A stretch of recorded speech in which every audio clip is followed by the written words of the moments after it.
Hey there, my friends. Today I want to share with you a three-step process that I think can really dramatically increase the quality of your cold calls. And not to mention just the quality, but the ability to really connect with your individual customers every step of the way.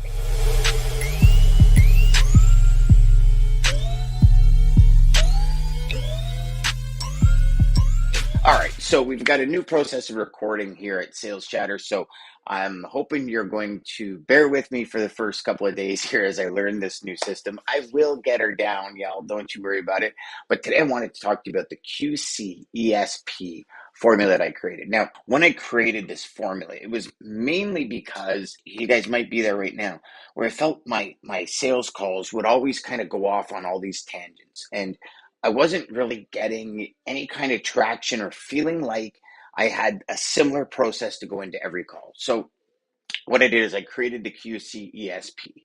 And what that stands for is qualifying question, clarifying question, expert story positioning.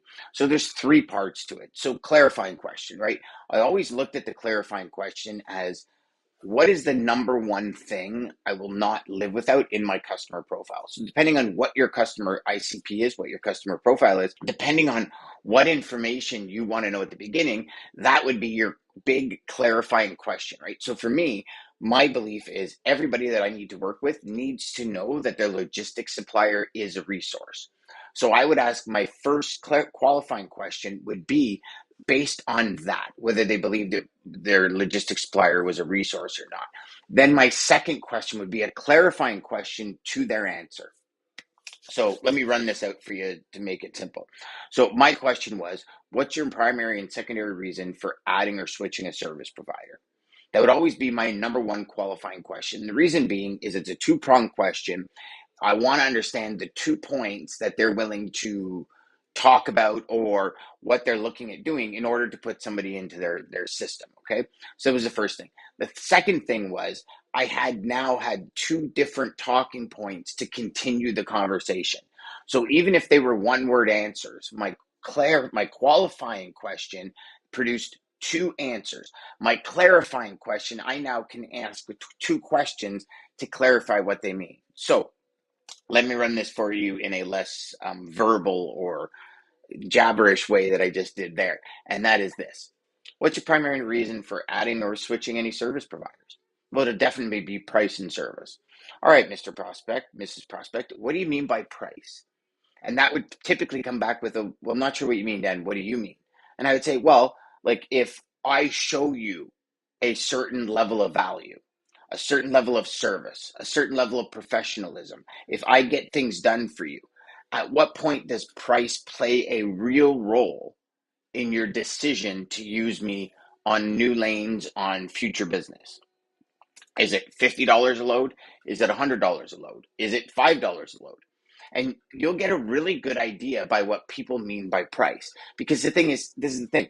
When it comes to price, everybody's got so many different beliefs about what price is, right? And I'm sure you guys have heard me say this before. If you show me a putter that's guaranteed to knock 10 strokes off my game and you tell me that putter's five, six, $7,000, I'll max out 3 credit cards just to get the putter because that's what that many strokes in my game means to me over the lifetime of my career, probably more than that, right? I have a friend who's got a $10,000 sound system. I mean, I can't hear the things he hears.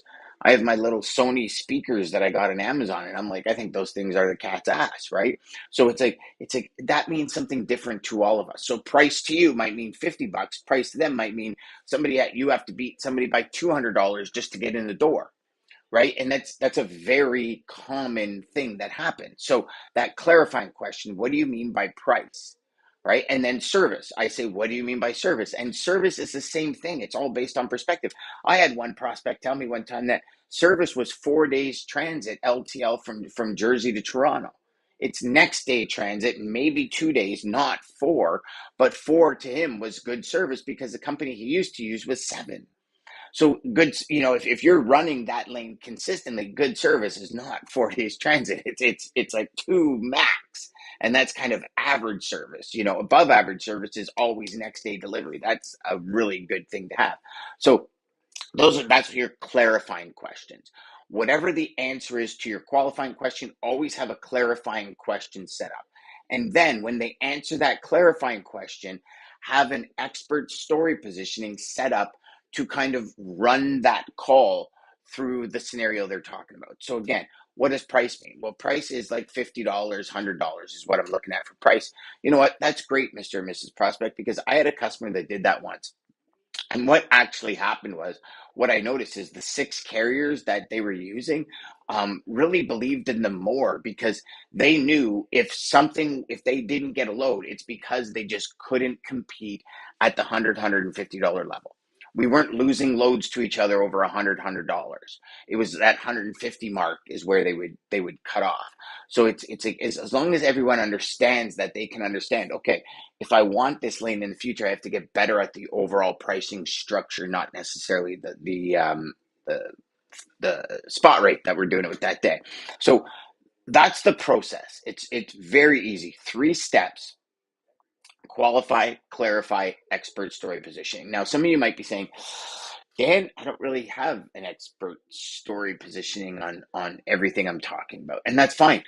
After a week or two of asking the same question every single phone call, you're going to get every single answer you can ever think of. And those answers will be the kind of that baseline that you're moving forward with. And I suggest you just take a simple piece of paper and draw 2 lines in it. So you have 4 columns or 3 columns, okay? And in those 3 columns, you say, this is my question. This is what they answered. This is how I can get a better response. Okay. And just take that piece of paper, even turn it this way. So it's like landscaped, and put 5 or 6 lines and walk through your entire conversation for the next 2 weeks. What you asked. So in the first column, just put my ICP question. So your initial image customer profile, ideal customer profile question. Okay. And then so you don't take up very much space in that column. Then you write their answer. Okay. Then you write your qualifying question, your clarifying question with their answer. That's important. And then write their answer again. And then write your ESP. And even if it's just short form, like, oh, this story about this story about that. And eventually you do this for 2 weeks. And I'm telling you, 2 weeks is all you need. You do this for 2 weeks, and you are going to have a massive data set that's going to give you, when somebody says this is the best thing to say because this is how the story progresses. And or when I ask this question, here's the 5 things I'm going to people say.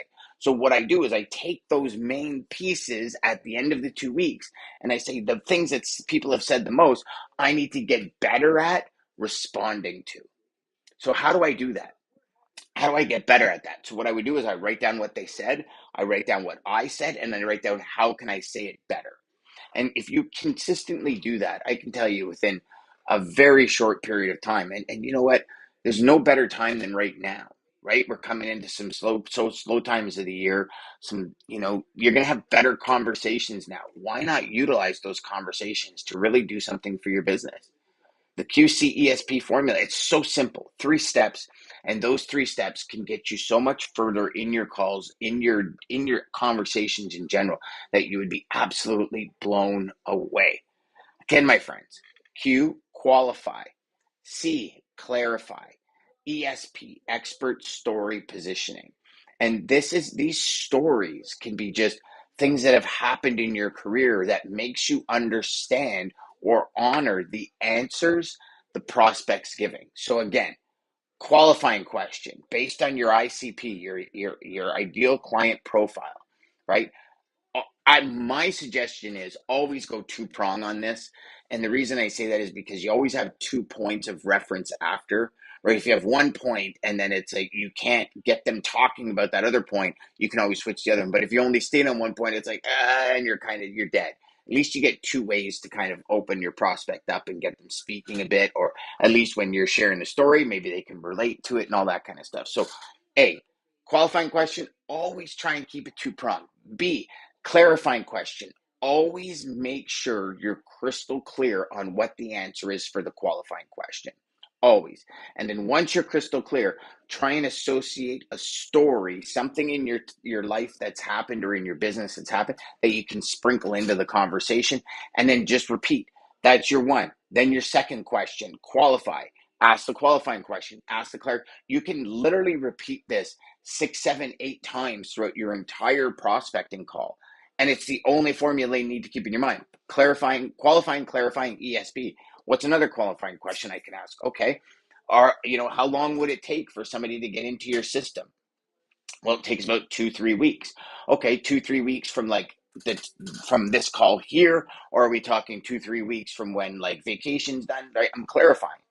And then, oh yeah, okay, well, we had a customer once that we were gradually brought in, and we understand, if you like me, you'll give me a load, but if you really trust me, we'll do business together. So we understand that. So you're giving them that expert story that goes along where you've been in this situation before, right? And then now you go through to the second one. What about invoicing? What about, your customer profile setup? If I get it to you today, will you do it by here? And okay, why can't you do it by then? Or why can you? Or what's the benefit of giving it to accounting versus you doing it or versus me doing it? Like, there's all these ways to get through the sales call, but it's very simple. Qualifying, clarifying, expert story positioning. And if you find that you're missing one or two of those, one of each of these three pieces in any conversation, that's fine too. There's been times I've asked a qualifying question, asked a clarifying question, and the way the clarifying question was answered, I can't fit an ESP in. And that's good. Like, don't stress to try and fit an expert story positioning everywhere. You'll find there'll be so many places for you just to insert your stories as you go through your sales timeline. But just always try and follow that simple process. And maybe QCSP isn't the one for you, but build yourself or create the framework of a 3-step simple process. And you can use it every single time on every single call. See, and then what's going to happen is, when we really switch from amateur to pro, we switch from not knowing what they're going to say to really knowing what somebody's going to say. And so how do we do that faster? We ask the same question every time. You'll know what the answers are. Until next time, my friends, go out there, make every call educational, and crush your sales. We'll see you next time. Take care.